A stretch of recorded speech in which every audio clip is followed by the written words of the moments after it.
أهلا بكم. اليوم غادي ندخلوا لقلب واحد من أغرب الألغاز اللي كاينة في العالم ديالنا. غادي نكتشفوه من خلال عيون واحد من أذكى الناس في التاريخ، الفيزيائي ريتشارد فايمان. مستعدين نشوفوا الحقيقة بواحد الطريقة اللي ممكن عمرها طاحت لنا على البال؟ يلا بينا. القصة ديالنا كتبدا في واحد البلاصة اللي كلنا كنعرفوها مزيان وكنخافوا منها شوية، كرسي طبيب السنان.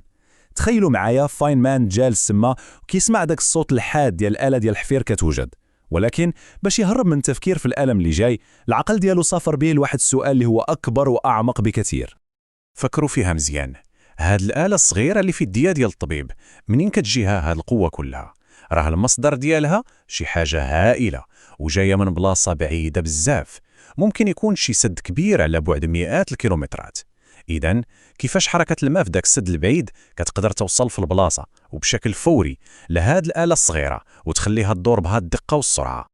للوهلة الأولى هادشي كيبان بحال شي سحر ياك، ولكن فاينمان كيبسط لنا هاد اللغز.